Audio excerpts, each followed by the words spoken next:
Hey everybody, welcome to Office Hours, where we assemble every single day to answer your media and tech-related production questions. Alexander Knight in Port Coquitlam, British Columbia is our reader today. Alexander, what do we got? First question this morning is coming in from Scott Mueller in Germantown, New York. How do I know when I'm reaching the data limit on my NetGear M4250 switch that it can handle? Do I add a second switch if that's happening?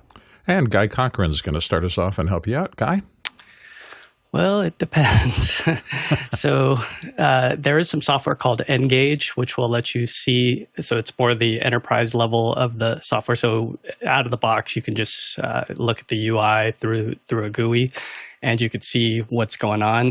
There's other services like Wireshark that you can get if you want to sniff individual ports and see what's going on. So the thing about these 4250s is the backplane is robust enough to be able to handle, like when you're buying this, you're buying it because of this backplane and the ability to push a lot through. So depending on what model you have, you'll have 1 gigabit ports, and then you'll have one or two of these 10 gigabit capable ports. And from there, you can add another switch, which if you are running out of space, of ports, usually that's the reason why you're upgrading. There is something like this AOC cable. So what this does is it gives you these modules so that you can not have to use SFPs. So they look like that. So there's other ones called DAC, which are, what is it?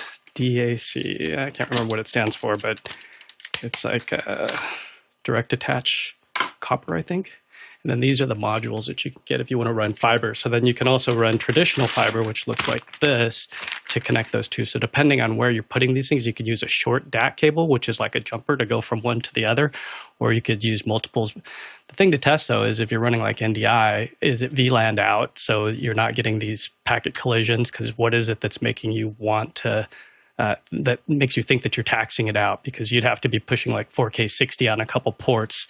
And then depending on if you have like contribution machines going to a cutting machine, you would want that cutting machine attached via that 10 gig port. So you could have a 10 gig NIC, or built in to like a Mac Studio or a PC, you could just get a 10 gig NIC internally. And that way you're getting all that throughput to the one machine that needs it. So if you're running like Carbonite Code or vMix or NewTek TriCaster software, you want that machine to have all the bandwidth that it can get, or put multiple NICs inside of that, and then be careful about how it's all flowing. But that might be an alternative too, is just to put another NIC in a machine and then pick the way that it's flowing. There's a little, in Access Manager, there's a little pop-up where you can choose which NIC that you want it to flow on. But yeah, there's a lot more to this question. I could keep going, but it looks like everybody's like looking at me like, okay, guy, stop now. You've said enough. It's not like we get questions here at Office Hours that can be dived into really, really deeply, and this appears to be one of them. Ronnie Hofstadter, you have some thoughts? Yeah, so basic structuring of infrastructure like this, it's logical to think that you put the things that are communicating or transferring data between each others on the same switch, so that you utilize what Guy was talking about, the backplane. The backplane in a switch is actually the thick wire going between all those ports, so that the maximum speed that all these ports can aggregate inside the switch by traveling forth and back between those ports inside that box, and try to structure it that way so that you don't need to have like all these ports communicating through the trunk port, which is the port that is going up or down to the next switch. And the next switch should be organized the same way. Try to have all the things that are communicating with each other together in that switch. And of course, what Guy also was mentioning about the fiber connections going between those, you can also add to that, so you can have two of them doing the same, so you basically double the speed between those switches. But a fun thing is that the other day I was in a meeting with a client, and the question I was asked is, how do I actually fill up this capacity in these switches? I seem to not be able to kind of hit the limit. These switches are really made for this type of environment, and they are really fast. So that's good. I love this show. I don't know that much about backplanes and things like that, but just being familiar with the concept helps me, communicate with everybody. So thank you for the question, Scott. Appreciate it. Let's go to our next question. This one's from Caleb Groom in Pinehurst, North Carolina. Can anyone share their thoughts on or initial experiences with LiveToAirZ to manage a live show with Zoom guests and audience interactions? I think I just hit something wrong. No, it's okay. I'm going to defer to Guy. Oh, okay. Guy, dive in. Yeah, when it first came out, I jumped on, and then I figured out that you got to actually pay for this stuff. So this is what the interface looks like. I haven't upgraded since the new version that they just came out with that converts OMT as well. So you basically have, just like ZoomISO, you have your squares here, and so it's a backend that runs. It looks like, let's see, which computer am I on? This is an Alienware.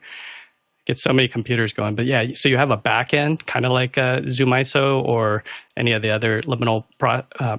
If you're familiar with like Companion, you have like a backend that's running, and then you open up the interface and you have a stop surface, and then there's a port number that it's riding on. But you could basically assign people when you join a meeting. And the differentiator here is that you can do things like sort by raised hands or thumbs up. But to me, I'm not willing to pay the money that it costs, because I already have Zoom Rooms that we're on an enterprise account, so I already have a bunch of those licenses. And so to me, unless I need OMT for a specific reason, which is still in its infancy and only works with so I'm using vMix 29 beta. So in conjunction, these are pretty cool, but I'm not sure why somebody would use this over, unless you're just a PC person. And even on a PC, you have Zoom Rooms Pro AV with the custom AV solution that you could use as well. So I don't know. It's one of those things where I appreciate what John Mahoney's bringing to the table with, that's the developer in NeuralNet with this app, but I want to see something that makes it a differentiator for broadcasters that need this kind of robust app. But for the money, you gotta look at all the players in the field. Next question.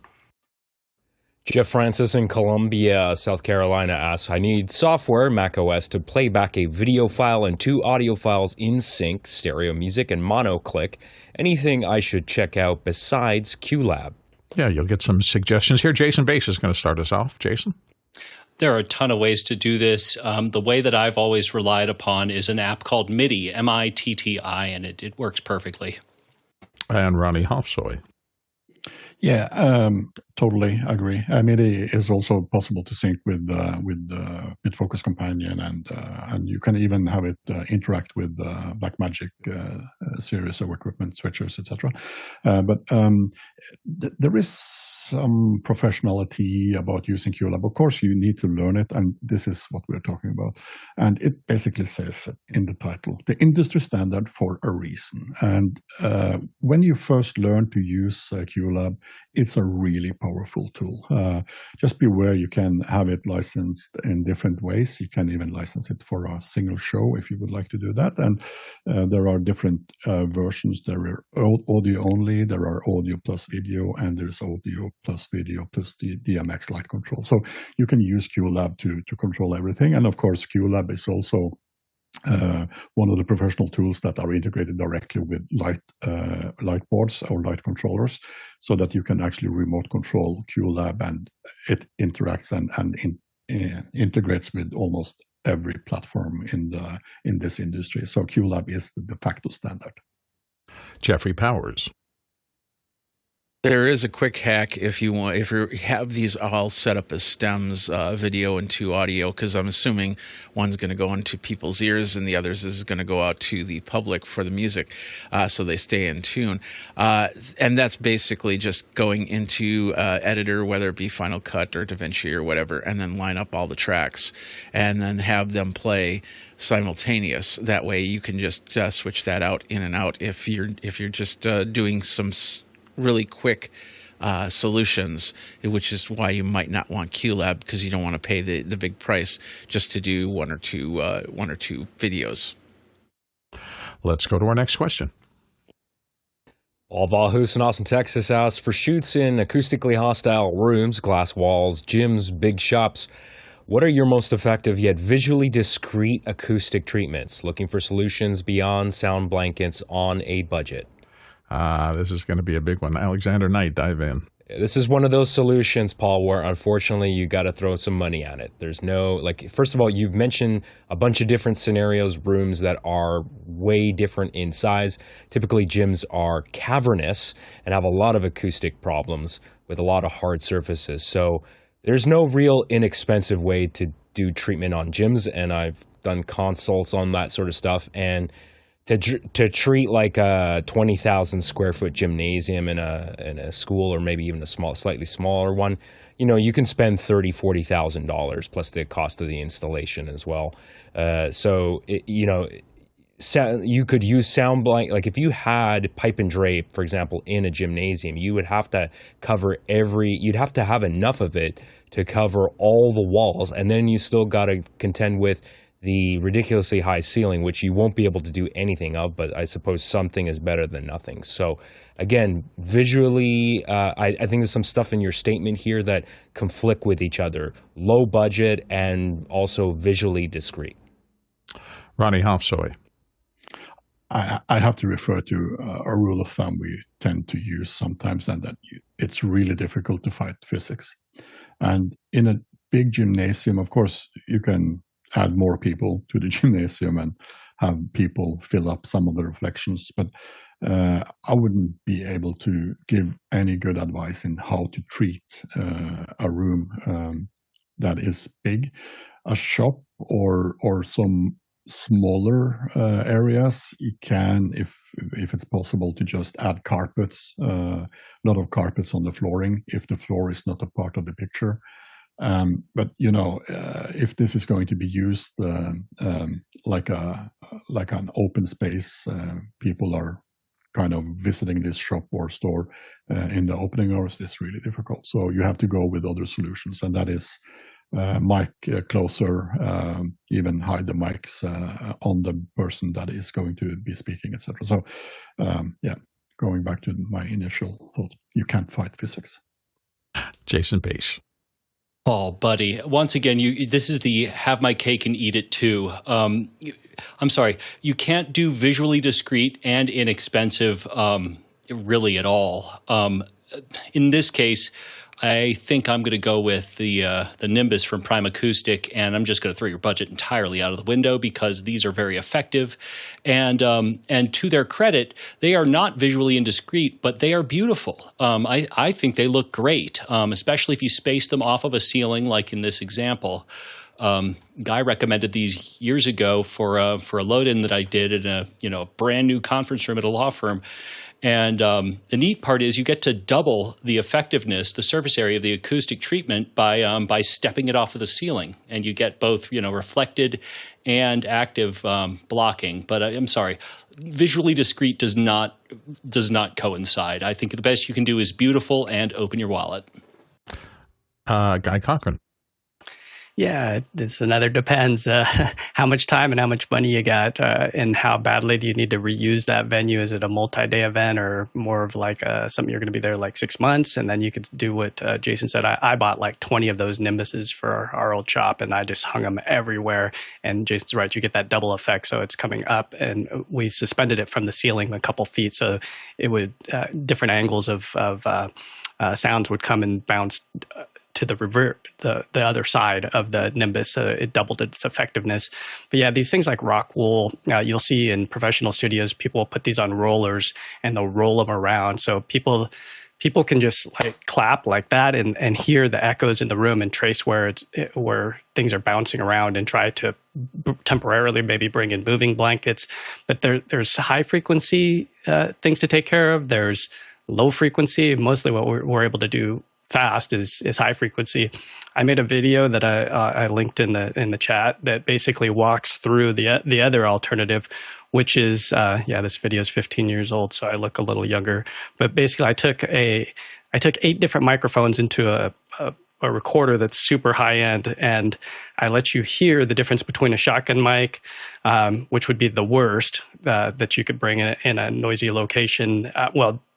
there's another it depends as to how far away the sound is and if you could use the rejection capability. So certain mics like a Sanken CS3 has 3 capsules where you can get away a little bit more with certain loud sounds coming from the opposite direction, but actually turn these mics and let you hear what it sounds like from the sound source, the speaker, and the noise. So I rotate them, but the thing that you hear that's pretty brilliant, then I show lavaliers, which again, getting the mic closer to the sound source is key. But then I show the head-worn microphone, which this one's from DeCapo, but nowadays I'd recommend one from probably DPA would be the highest end one that you could get. And then I go right to a $99 handheld, which solves so much. So an SM58 or similar is going to provide quite a bit of isolation. And then the other thing that I show is a pod mic, which is more like what we're using today, as Alex calls them radio mics, back to the handheld. And then I show a 4053, which is a hypercardioid booming from above, which it works amazingly well too. So it just depends on, again, how do you want to solve this? Do you want to solve this with a combination of the two, with trying to throw some blankets on C-stands temporarily? Is it a walk and talk? Can you discreetly hide the mic, or does it matter if it booms down? There's another new mic from Point Source that comes over the ear and just sits like right. It's pretty discreet. Actually, that's one that I don't have in that video, but I would look at as well as Point Source's new mics that are over the ear, but they don't boom down to the actual mouth. They're really close. So I would try to solve it with a combination of the two. Alexander Knight. Yeah, and I just want to mention a couple of things, and guys on the right track too, with choosing the right microphones for the job. Obviously, permanent installs versus, I'm just going to I'm hired to do an event. That's a different story, because if you're hired to do an event, you're not going to bring acoustic panels to put them up on walls. So, like, just to give you an example, Paul, this room that I'm in here, which is actually my living room, it's about 700 square feet, and it cost me about $4,000 to do acoustic treatment from Prime Acoustic, which I really like. And to the visual question, I actually think the Prime Acoustic panels are actually really beautiful to look at. They come in different colors. You can get a paintable version. They have nice beveled edges, and I think they're actually attractive. Also, in addition to using the right mics, having a good audio engineer and knowing how to process audio properly, there's all sorts of things you can do. It's also why a lot of live sound engineers use consoles with a Wave SoundGrid server, so they can actually use the DSP and run plugins like PSE, which is a very ubiquitous plugin, which is basically a downward expander, but it works very, very efficiently. And pretty much every concert that you go to is going to have, anyone that uses Waves will be using a PSE plugin to minimize the stage volume that's happening when the people are not talking or singing into the microphone. And actually, even in my example here, you can see on channel 1, I've actually got on my mic, I've got a downward expander here, but also I'm keying it to, this is a bit of a trick, so I've duplicated my mic signal. So I've got my microphone also on another channel, and I have a very aggressive low pass and high pass filter on it. And then basically the noise gate effectively is being keyed by channel 10. And that makes this thing work a lot more efficiently. So it basically means that the low end of my, any like fans or anything that produces low frequencies is not going to accidentally trigger the gate to possibly open, which causes that kind of chattering and stuff that just makes it sound unnatural. Next question. This one's from David Brady in New York City, New York. With Bitfocus buttons, how can I shape the network where the button server lives on a VLAN separate from equipment and studios? Ronnie Hofsoy is going to help us out here. Ronnie? Yeah, it is adding a lot more work or control or knowledge about all the equipment you are going to have buttons communicate with, because you have to poke hole in all those VLANs or create VLAN traffic rules that make it possible for buttons to actually communicate with all these gadgets and products that you have in the other VLAN. And I've done both. So run Bitfocus in the same VLAN and in a different VLAN. And there is so much to keep track of. So the easiest thing to do is, of course, to put it in the same VLAN as all the products you have to be controlling, and then just poke hole for the remote control of the buttons to the outside VLAN. But of course, if you have few products that are easy to configure, it's just about infrastructure configuring, and that is what you're asking. So you need to set up rules for all these products and make sure that buttons are able to communicate. Beware, there are some chatty protocols like ATEMs from Blackmagic. They are really chatty. They are talking constantly. It's like hundreds and thousands of messages going to and forth. And we've seen that latency can be some issues here.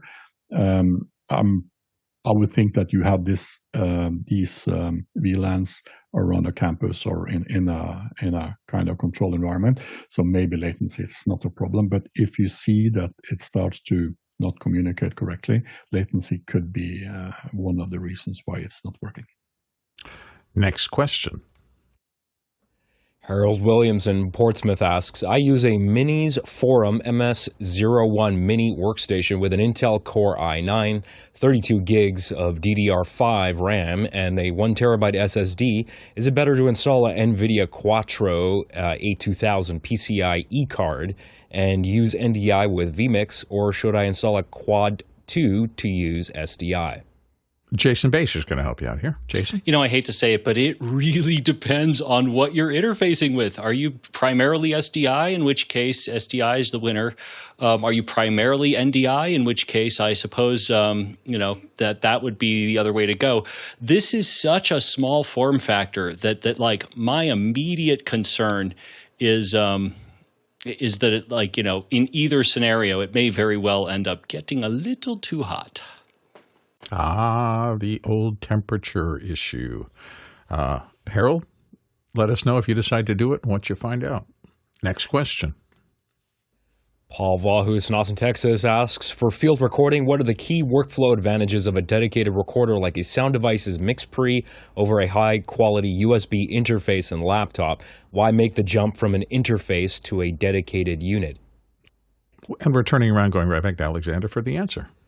So when people say field recording, I'm typically thinking of something that is ultra portable, that can be powered off a battery. They have very specific use cases. Now that could be remote interviews on the go, ENG stuff. Maybe you just need to capture ambient sounds for Foley use, that kind of stuff. So that's where having a high quality Sound Devices MixPre would really, really help you, because you can run that off a battery, and then you can just use any microphone of your choosing that uses XLR. USB is really meant for consumer grade stuff. If you're talking, you actually didn't say USB mic, so USB interface in a laptop. So that's a valid choice, but not for field recording specifically. Again, because a lot of these USB interfaces, if it's going to be more than just a 2-channel interface, they may need AC power, and then now you got to figure that solution out. So there are very specific reasons to go either way. Guy Cochran. So I had to go and grab this. So if you're one-handing this thing, if you're controlling let me boom this over your head. With a professional bag, you're going to have everything nice and tight. So all those connectors for your batteries, that's a whole. We've done videos that are an hour long just on battery powering things out in the field, because there's Hiroshi connectors, there's root audio where you get these smart, intelligent batteries with breakouts that then go to your wireless hop. So what kind of mics and how many of them do you need? Are you doing wireless where you have like just 8 channels wireless, no boom? Do you need the boom? Do you need the boom operator to be the sound mixer as well? So there's so many questions here. It just opens up a can of worms. But the thing is just nice and tight bags where you could boom with one hand and control or ride your faders with the other. Sound Devices is one of the big brands. A lot of us have Sound Devices gear with Mix Assist. So that's another thing. Are you pumping this out live where there's like some cicadas that are super loud and you want to quiet them down for the live, and you can turn on a MixPre with noise assist in real time. So there's so many things. I don't want to just keep going on, but there's for professional sound mixers, there's a lot of reasons why you don't want dangling cables, especially if you're going around through the bush. But you'll see on set that a lot of the professionals will have sound carts with faders and backup battery power, and big rigs with monitors and things on them, so they could actually see if the boom's coming into the frame. So there's a lot of depends here, Paul. I could keep going, but I'm gonna go ahead and stop so I don't eat up too much time. Jason Bache. I'm getting hives at the thought of taking a high-end USB sound card and a laptop and trying to field record on it. Like, Paul, please do this and send me the video. Like, it's just like, this is a completely infeasible thing to even attempt. Whereas the MixPre 3 is small, it is nearly impossible to hurt, save submersion in water or something outrageous. It's incredibly easy to use once the routing is set correctly. The faders are great. They're lockable. They're unlockable with an Allen wrench. It does all the things right that you need in order to get clean sound that's beautifully recorded without the laptop. Yeah, I'm going to triple down on what everybody said. The last time I had to record sound effects, I needed the sound of a bubbling brook kind of thing, and I live next to a golf course, and there's a lovely stream over there, so I needed to just grab something and grab that sound of the water rushing over the rocks. So I grabbed my 416 and a little Zoom H4n, and I went out there, and it took me 5 minutes, and I got a lovely track that I was able to use as the background for this. A laptop, the idea of balancing a laptop on one hand while trying to do that is just unreasonable. So it's a horses for courses kind of answer, I think. Next question. This one comes from JJ McKenna in Scabo, California, USA. Has anyone tried using the Elgato network dock with the installer type Module Streamdecks or the scissor keys version? Love to experiment with compatibility options. Jason Bache is going to help you out here. Jason? So I haven't used the rack-mounted version, but this is the scissor keys. This is the most recent scissor keys version, and I really like the quarter 20 on the back. I had to unhook it in order to get it in frame. This is really clever, and if you want to play with it, then by all means, they'll set up a machine and let you remote into it, and you can see what it can do. Oh, nice. Next question. Ryan Taylor in Washington, D.C. asks, the Canon BP-A30 batteries we use with our Canon XF605 cameras have discharged about 75% since the last use. Is it better to fully use and use them or top them off? But there's been a debate about this for a long time about whether to recharge batteries before storage. I always top them up before I put them in storage so they don't sit in a reduced state for a long time. But Ronnie Hopsoy is going to dive in on this as well.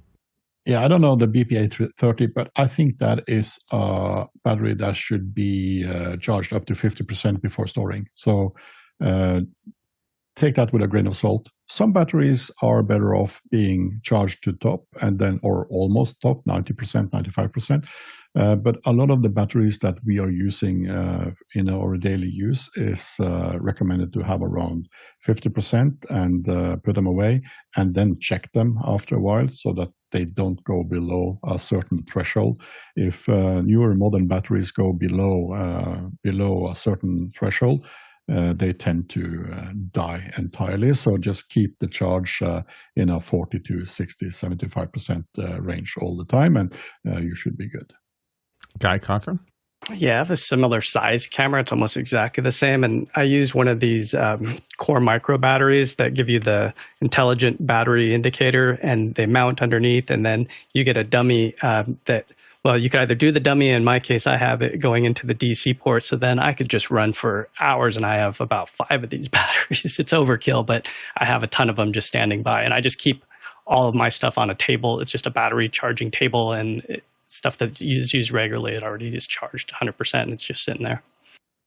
Yeah, plus battery chemistry changes so often that we've had so many, and innovations and changes that I think sometimes the battery chemistries want different things. It's interesting that things like your laptops now have this such intelligent power management that it charges it to a threshold their engineers have determined is where it should sit all the time. It doesn't go all the way up to the top and it doesn't get too low, but there's a lot of circuitry and they're making sure that happens on the modern systems. So I would definitely look at recommendations from the manufacturer for whatever system you're using. Ronnie? Yeah, our professional Anton Bauer chargers and the Anton Bauer batteries are recommended to be placed in the charger all the time so that the charger intelligently will manage the battery even when they are stored. So they should not be taken off the charger and stored elsewhere. So the charger will then use its program to watch over, and it probably do some magic about checking this battery has been sitting on the charger for 4 weeks. It's probably in a storage situation, and then reduce the voltage on those. So use the intelligent chargers if you have them, and if not, just refer to the earlier parts of this question. Next question. This question comes from Paul Valhus in Austin, Texas. When you get new USB and other cables, they're all kinked up. What's the best way to straighten them out and store them? All right, we're bordering on religion here, but let's dive in. Jeffrey Powers, what is your favorite way to dekinkify? I think that's the word I'm going to use for it. Cables. Dekinkify, interesting. So there's many different ways, and it really depends on how the cable shows up. I mean, when you're talking about newer cables, thicker cables, Thunderbolt 4 or 5 cables, they're always like this, which is great because then you can just basically take off the ties and let it hang a little bit. But you get some that they're just completely pushed together like this with one cable. And what I like to do is it's basically a two-step process. I take that, I separate take off the bread ties, and then I take a warm cloth and I just run it across the cable a few times to get the cable warm so it has the ability to stretch. And then either I'll stretch it out, put it on a wall, let it hang down, and go from there. Or if it's in its readiness, I'll do the instant training to the over-under, depending on how long the cable is, because shorter cables, it's really tough to do, but longer cables, you can definitely get that trained out if you keep that process, keep them in a warm area, and just let them hang for a little bit and get those kinks out. Jason Beish. Okay, there are a lot of ways to do this, and I'm not going to mess with Chris Fenwick's inevitable thing that we all have. But Alex years ago said, when he gets a really tightly machine wrapped, usually it's the high tension machine wraps that are really, really kind of locked in.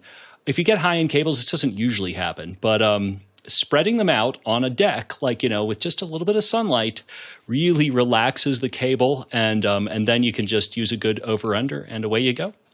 I always feel like my cables are on vacation when they used to be in the backyard laying out like that. Ronnie Hofsoy. There is another approach as well, and that is be careful what cables you are buying. So we all know about these network cables that are really, really difficult to use, and the solution have been to look at the Unify or Ubiquity's cables. These are a knockoff. They are really thin. They are so flexible, and just see how I can curl them up like in a itty bitty tiny curl. And for USB cables and other cables, we have these ones from Angelbird in Europe, and these are really, really high speed tethering cables. And just look at how flexible they are. They are beautiful. And look at the color. They are really cool. Yeah, I think cable manufacturers have gotten better. I was talking about my headphone cable that I'm using right now. This one's the one live on the air, but it's just really nice in terms of being able to coil. And I have so many cables that are really cable twisting hostile that I think they're getting better cables. So good luck, Paul, with whatever you buy. Next question. This one's from Yeshua Bell in Antigua and Barbuda. Our control room for an outdoor event was a tent, flawless for 4 days. The tent then flew off. All equipment are wet. Switchers, TVs, etc. What is the best action to recover some items?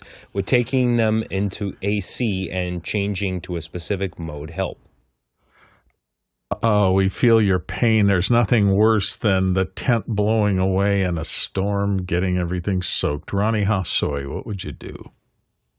Yeah, so for smaller equipment like phones, we tend to just put them in a box with rice grains and have that to dry it out because it's really difficult to open. Other larger equipment is, of course, easier to open and do some. Be careful if, depending on what is inside, do some electronic cleaning and. Of course, never add power to something that are already moist or wet inside.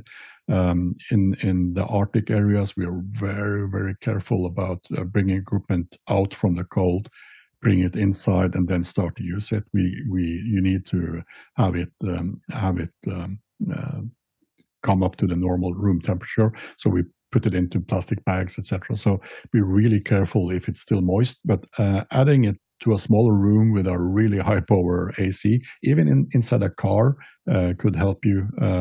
Put it into a car, have the AC go full steam, and then try to just dry it out and be careful. If this is equipment you can't open and do service on, you should be really careful. And if I just feel for you, this is a bad situation, and a lot of equipment is getting destroyed every year this way. Jason Bache. Yeshua, I watched the entire panel just completely like everyone going, ooh, because it's With just a really cringe moment. truly the worst possible thing. I'm going to answer your question exactly as read. We're not going to get into insurance or how to pay for this stuff. It's truly just how to get it back. It is absolutely true that refrigerated air is exceptionally dry. It has practically no humidity, even though it feels cool. It's there's no liquid in there. I don't, depending upon the equipment that you have and whether or not it was on when it blew away, you're going to have very varied luck with this. And I wouldn't worry at all about, opening up the case because the warranty is all the way gone. Desiccant is what you need. If you can safely, remove the top, make sure you are clear of capacitors. That is a big make sure. You really can hurt yourself if you, open equipment and try to dry it out. Capacitors keep their charge for a very long time, and they really can stop your heart. So be very careful. But desiccant is what you need. Air conditioning might work. All told, a TV repair shop would be the place I would start because even if they are not incredible experts at this kind of thing, they're going to know where to start, and they're going to know the right guy to bring this to, just make sure it's done safely. Jeffrey Powers. One thing I'll add to this is if you can open up the electronics and you're drying it out via AC, the first thing I would do is I would put it either on like a bakery rack or, something with holes on it, or maybe a towel underneath, but you put it upside down. So the top of the electronics where all the chips are, everything else is facing downward. That way any extra water run goes out of the machine rather than sitting there for the AC to bake it into the board. If you can tilt it a little bit, that's even better because anything on the other side can kind of roll off. Let that sit for a little while and then run the AC from there, and you'll have your best option. And of course the capacitors, check to see what type of capacitors are on the board. If they are high output capacitors, then you're going to have some bigger problems in the TV repair shop or electronics repair shop. I don't think there's a TV repair shop anymore, right? Will be your best solution. Jason Bache, you want to come back in? Yeah, one quick last thought about this, having had many calls from people over the years who have spilled various things on various electronics. Quick note about surface tension, because this is really what ends up killing you. If you put a drop of water on a glass table and then put a little piece of plexiglass on it, you will really have a hard time pulling that glass directly off of the plexiglass. And it's because the surface tension of the water is holding the two together. Same thing happens anytime you have two surfaces in close proximity. The liquid becomes suspended between the two, and that's really what's going to get you. What Jeffrey said is absolutely correct. Just to understand that, that you really, it is a three-dimensional object, and liquid can really spread out, when it has the opportunity to, and And that's really what you're up against. So be careful. I ran into a circumstance once in my career where we had that happen. We had equipment out for a shoot, and there was a sudden cloud burst, and it was impossible to get everything put away. So I was lucky. I was doing a lot of work for PetSmart at the time, and I had not a hairdryer, but I had one of these guys or something close to that, the industrial Is that a leaf blower on a dryer. C-stand, Bill? Yeah, this isn't a C-stand, but we literally had these units because dogs take forever to dry, particularly tight-coated dogs like poodles and things like that. So every pet grooming facility has these kind of dryers to allow a deep coat or a double-coated breed to be dried quickly and efficiently so you can get them back to the owner. I happen to have one of these in my studio because we were shooting for PetSmart, and so I brought that out, and 5 minutes of that onto the thing turned it from a soggy mess into an absolutely dry environment. So I just knew, don't turn it on, don't mess with it. Put it over on the side of the studio, turn something like this on it, and it worked for me, and I was able to click the switch back on, and everything worked fine after that. So that take far longer with a regular hairdryer from a home kind of thing.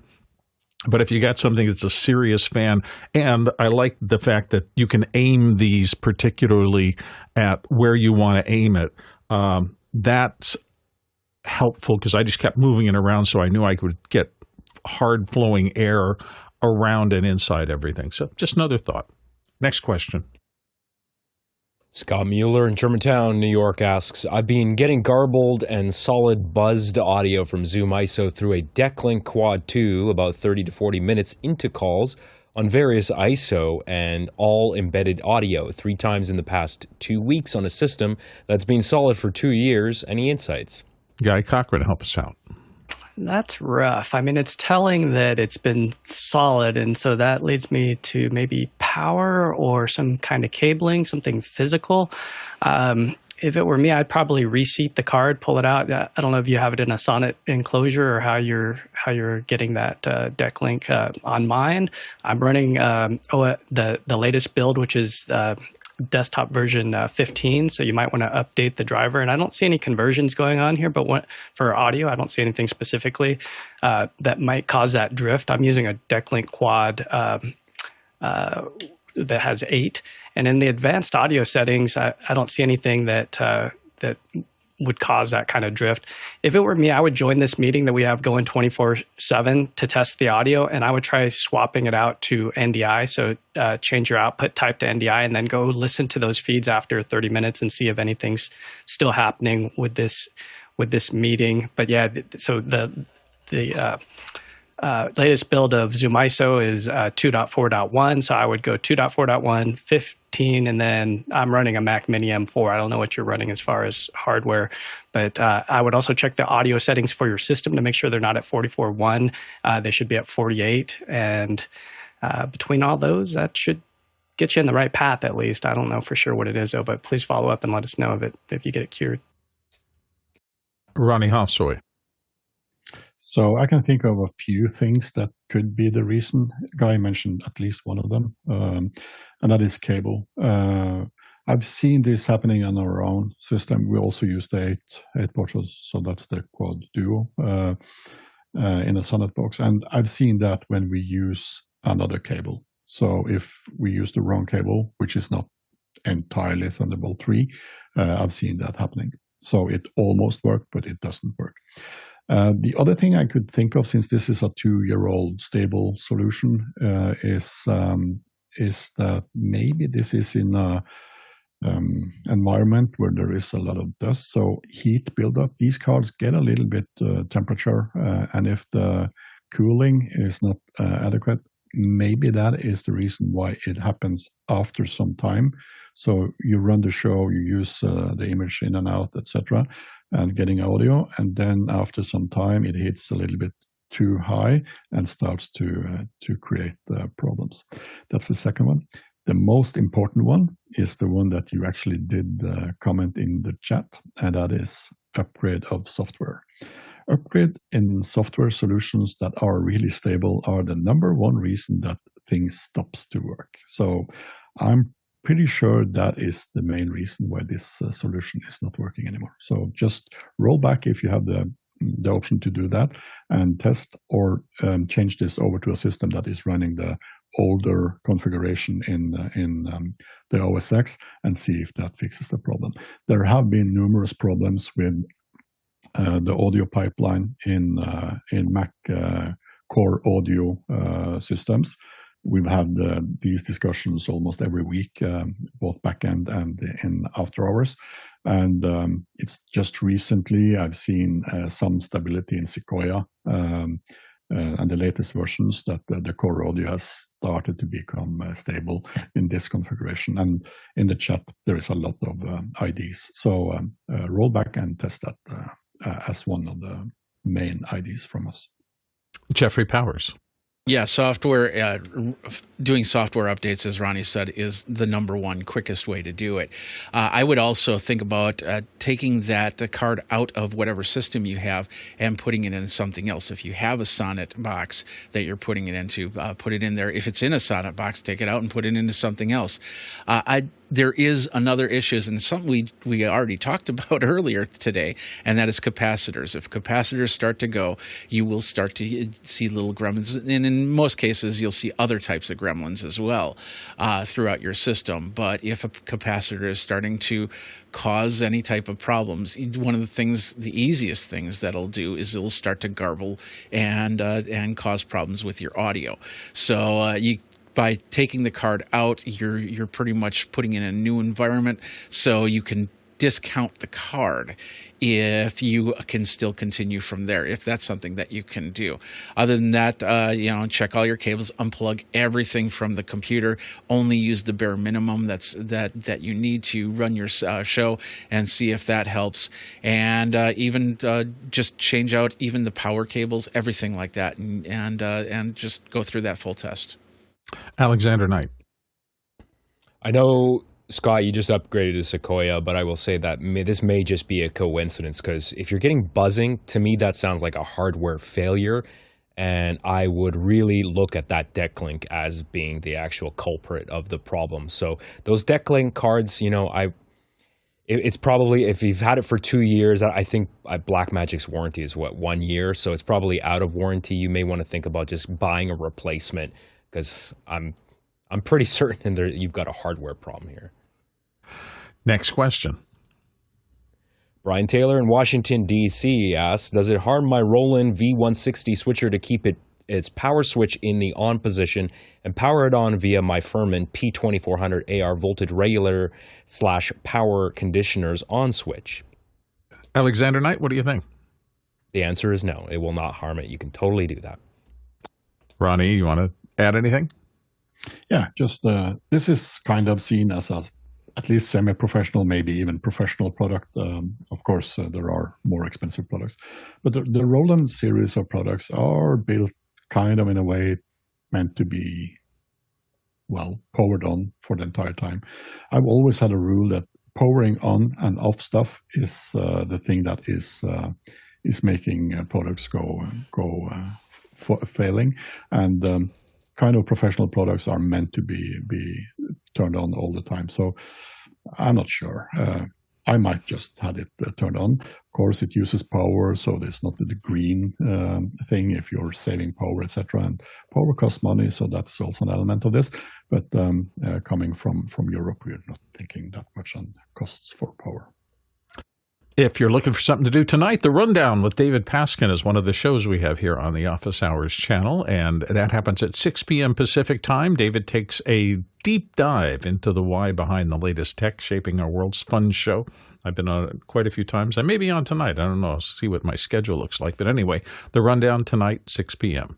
Next question. Norm Clare in Waterloo, Ontario, Canada asks, we're producing an upcoming sports event that happens over a large urban area. All cameras and mics are remote using Dejero Engo bonded 3G and 5G. Would you rather safe with 720p at 4 megabits per second or risk 1080p at 8 megabits per second? Testing early won't account for the crowd on 5G. Yeah, Ronnie Hofsoy, what do you think? Yeah, for me, this is a big red flag. I wouldn't rely on this, and depending on what your knowledge about this event will be regarding number of audiences, this is a big red flag. So start with a higher bandwidth and see if that works perfectly, and then have a contingency plan to reduce that bandwidth if you see that problems arise. And there's another thing that you also should check out in your area. It could be that the network provider or the cellular provider can provide you with SIM cards or subscription types, digital or other physical SIM cards that has a priority over all other types of traffic. This is something that we use all the time, and having those prioritized subscriptions will give you a higher bandwidth regardless of how many other people.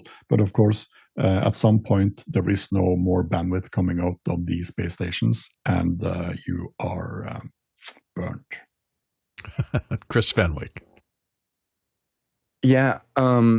What Ronnie was just talking about, the priority thing, I can't remember the exact conversation, but we had it just a couple of weeks ago, where there is some sort of magic like pro mode that if you approach the right cellular provider, that they can provide you a higher amount of reliability. And then, of course, you know, there's products that you might want to look into. Our own Keenan Campbell, he makes this backpack thing with it has like 4 modems in it.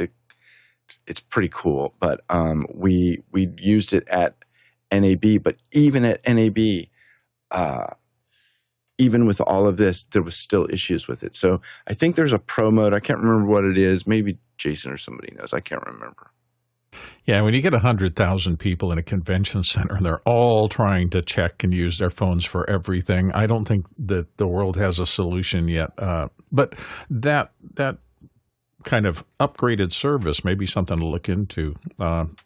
Norm, come back and tell us how things went. We'd be interested in, that's one of the things that Office Hours does really well. We try things. We go out in the field and try things, and we bring them back and we talk about them to see what best practices might be and how to solve problems. Guy wanted to weigh in on this too. Guy? Yeah, depending on if that Dejero is the one that I've linked to in the chat, it does have what Chris was referring to, that FirstNet, which is the priority SIMs, and then the other one's Verizon Frontline.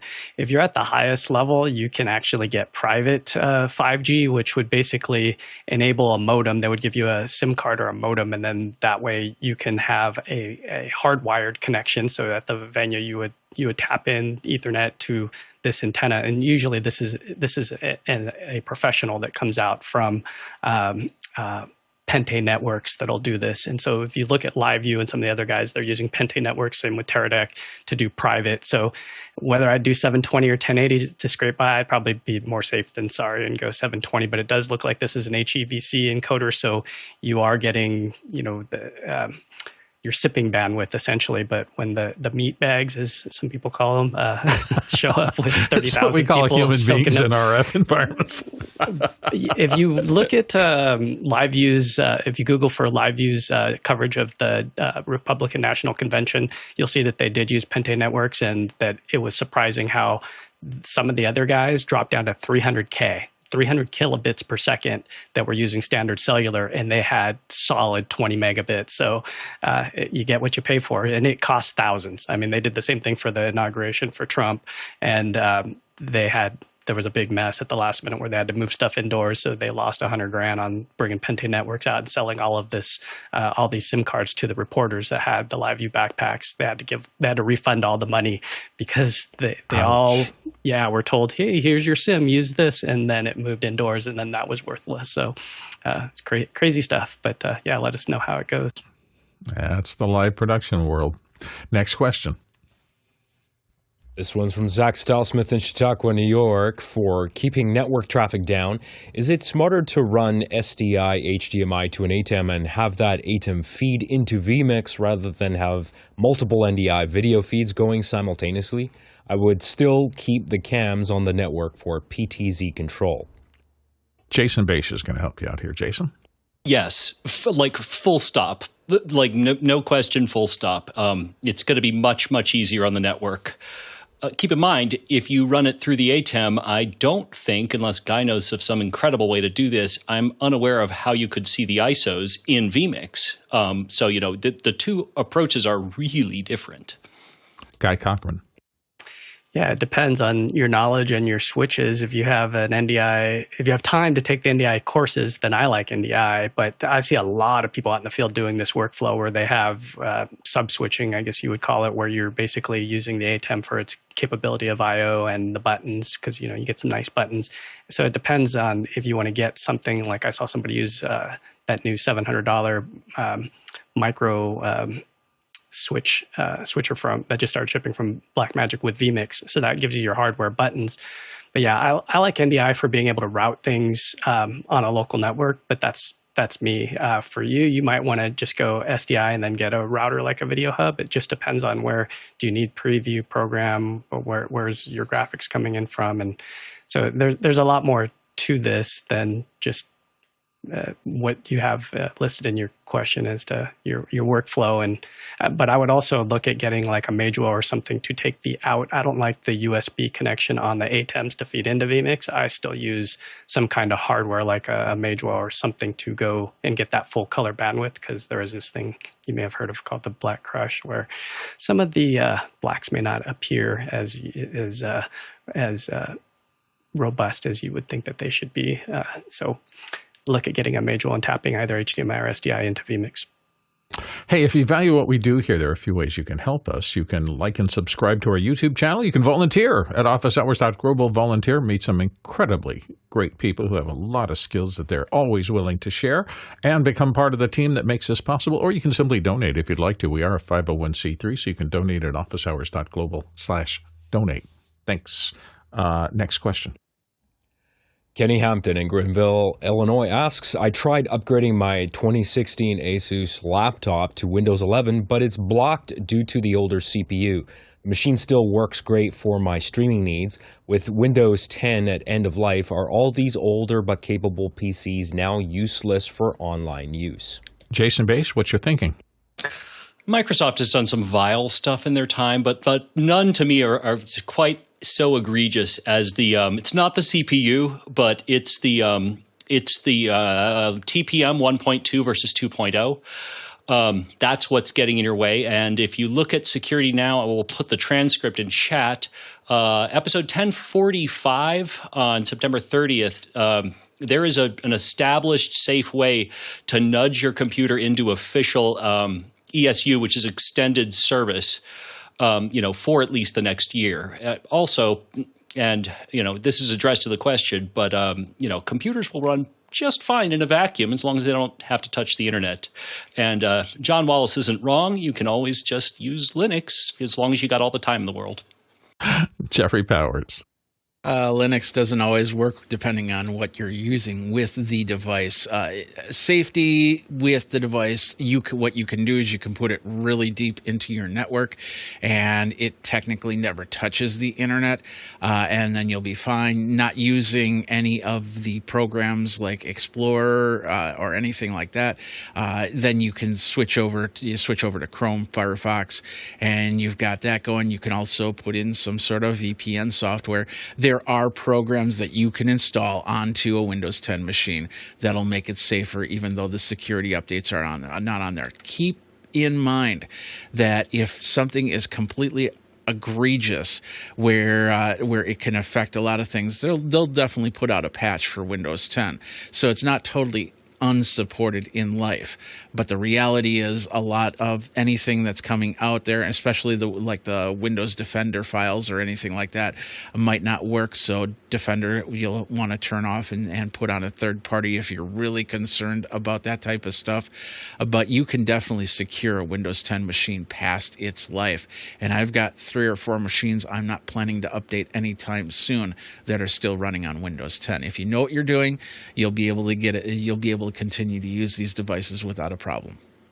Hey, that's our show for today. Thank you for paying attention. And thanks to everybody who makes this possible every single day, to producers, to panelists, to the back-end crew. There's so many people who put so much effort into this every day, and we thank them all. Our producers who ask the questions and vote on them, the panelists who bring their expertise every day to bear on those questions, and the incredible back-end crew who are amazing in terms of the number of things they provide that you never hear about. They're fabulous. Our stats delay, if you'd gone around to get this information, you would have traveled 18,000 miles? That's 28,000 kilometers. That's what it says. 139 million bananas for scale. We'll be back tomorrow doing the same thing. Thanks for paying attention to us, and we'll see you tomorrow.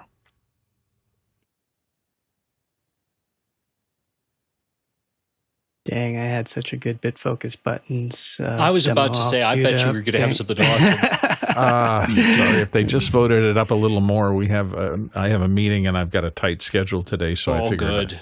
Yep. Yeah. Trusted platform module is truly, just don't even get Bring me back started. the I had to question call for myself tomorrow, down please. before that. If you are listening to that question, just install buttons and start playing with it. It's really cool. Yeah, play with it. If it's free, play with it. Like, it's one of those rules, right? Why not? Well, how long would it have taken you to do that, Jace, or Guy? It probably would have been two minutes. Yeah. I would have tried to keep it right inside of. It looks so cool. We're at the top of the hour. I should have. Yeah. I'm sorry. I was trying. It's all good. We'll get it again. Rayan will bring it back. What is I'm the sure. coolest thing, Guy, with buttons compared to Companion? Well, let's everybody vote it up for tomorrow.